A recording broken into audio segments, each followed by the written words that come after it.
Assalamualaikum, selamat datang di kelas geografi.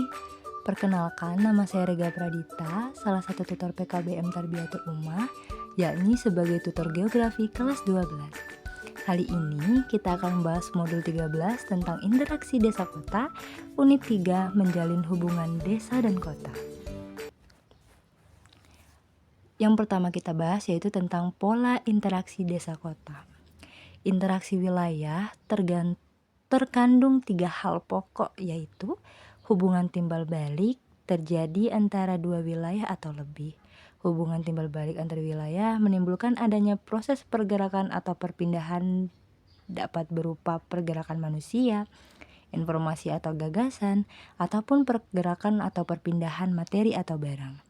Hubungan timbal balik menimbulkan gejala, kenampakan, dan permasalahan baru, baik yang bersifat positif maupun negatif. Zona-zona interaksi desa dan kota oleh Bintarto. Menurut Bintarto ini, zona-zona interaksi desa dan kota itu yang pertama, city dimasukkan sebagai pusat kota. Suburban atau sub daerah perkotaan, suatu wilayah yang lokasinya dekat pusat atau inti kota, dihuni oleh para penglaju. Jadi kalian bisa lihat sembari lihat gambar di sampingnya ya. Yang tiga ada suburban fringe, jalur tepi sub wilayah perkotaan. Suatu wilayah yang melingkari suburban dan merupakan wilayah peralihan antara kota dan desa. Yang keempat, urban fringe, jalur tepi wilayah perkotaan paling luar, yaitu semua wilayah batas luar kota yang mempunyai sifat-sifat mirip kota kecuali inti kota. Yang kelima ada rural urban fringe, jalur batas desa dan kota, merupakan wilayah yang terletak antara kota dan desa, yang ditandai dengan pola penggunaan lahan campuran antara sektor pertanian dan non-pertanian. Yang keenam ada rural atau wilayah desa, wilayah yang masih menitik beratkan pada kegiatan pertanian. Zona pusat kegiatan di perkotaan biasanya dikelilingi oleh lokasi pertokoan dan perdagangan, lokasi pabrik industri, dan juga lokasi permukiman. Jadi biasanya dikelilingi oleh 3 lokasi ini. Nah, kekuatan interaksi wilayah. Jadi kita akan membahas kekuatan interaksi wilayah. Kekuatan interaksi wilayah dipengaruhi oleh penduduk dan jarak wilayah. Untuk mengetahui kekuatan interaksi wilayah dapat dihitung dengan menggunakan rumus-rumus berikut. Yang pertama ada rumus Carothers. Menurut rumus ini, kekuatan hubungan ekonomis 2 wilayah berbanding lurus dengan jumlah penduduk dan berbanding terbalik dengan jaraknya. Perhitungan kekuatan interaksi dengan rumus Carothers sebagai berikut.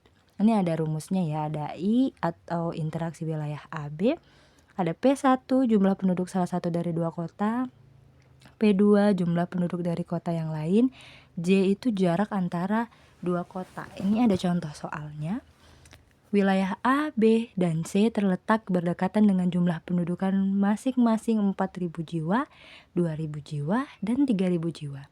Wilayah B berada di antara wilayah A dan C, sedangkan wilayah A sampai B berjarak 20 km. Wilayah B dan C berjarak 30 km. Berapa besar kekuatan interaksi wilayah A, B, dan C? Dengan menggunakan rumus Carothers, nah perhitungannya bisa seperti ini. Kita tinggal masukkan saja ya. Ini kita nyari I-nya. Berarti PA-nya pertama kita masukin wilayah A-nya dulu, ada 4.000 jiwa. Nah, kita masukkan 4.000.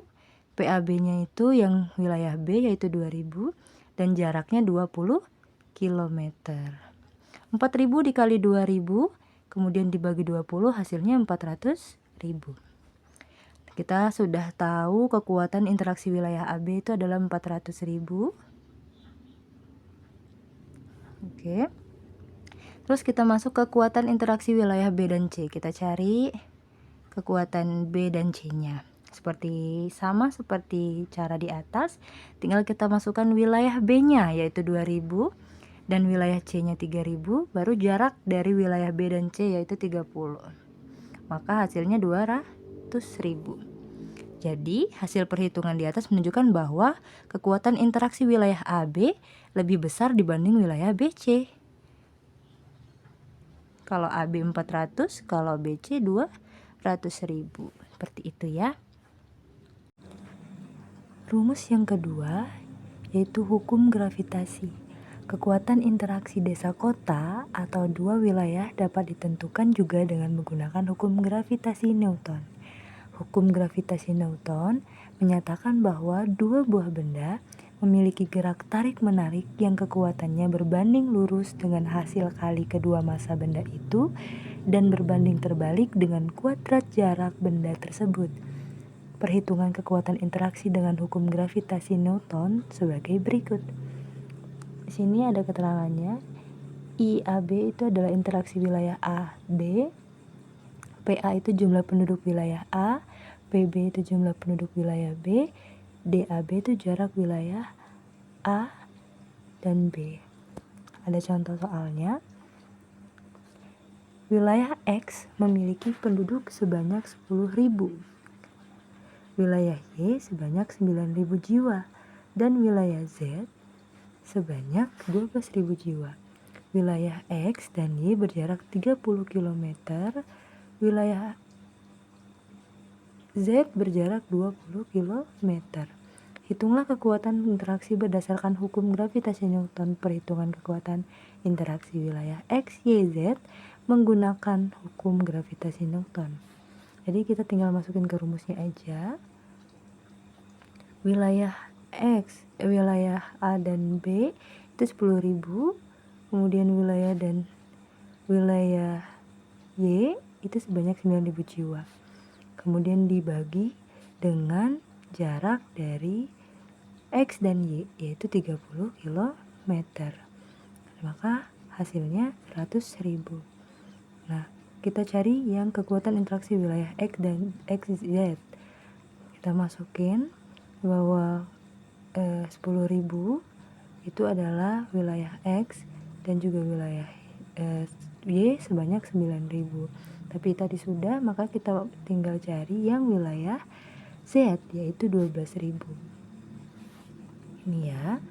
Maka wilayah X sudah kita ketahui, wilayah Z juga kita sudah ketahui, dan jarak dari wilayah X dan wilayah Z itu 20 km. Maka hasilnya 300 km. Kekuatan interaksi wilayah X dan wilayah Y serta wilayah Y dan wilayah Z dapat ditulis 100.000 banding 300.000. Maka dapat digambarkan demikian. Seperti itu ya. Lanjut rumus yang ketiga, yaitu rumus titik henti. Kekuatan interaksi dua pusat pertumbuhan seperti desa dan kota dapat ditentukan dengan rumus titik henti. Penentuan pengaruh pusat pertumbuhan terhadap daerah sekitarnya dapat dilakukan dengan rumus teori titik henti yang dikemukakan oleh William J. Reilly.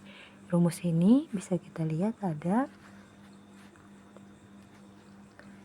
ini ya, ada akar-akarnya, yaitu PA, akar PA dibagi dengan akar PAB. PA itu adalah jumlah penduduk pusat pertumbuhan A yang lebih besar, sedangkan PAB jumlah penduduk pusat pertumbuhan B yang lebih kecil.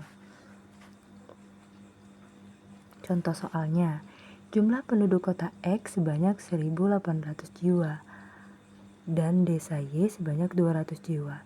Jarak kota X dan desa Y sejauh 40 km. Di manakah lokasi titik henti kota X dan desa Y? Jadi kita ditanya titik hentinya. Maka tinggal kita masukkan aja. Pertama kita masukin dulu jarak kota X dan Y yaitu 40 km. Baru kita masukin jarak X dan jarak Y. Ya, kita lihat di sini. Jarak X itu adalah 1.800 jiwa.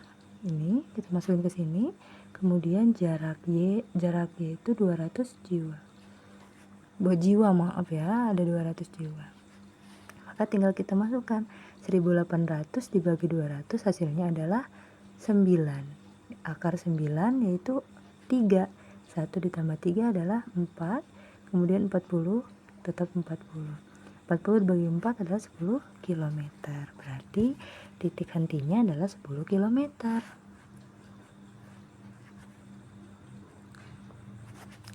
Kita masuk ke faktor yang mempengaruhi interaksi desa dan kota. Edward Ullman mengemukakan bahwa ada 3 faktor utama yang mempengaruhi timbulnya interaksi antar wilayah.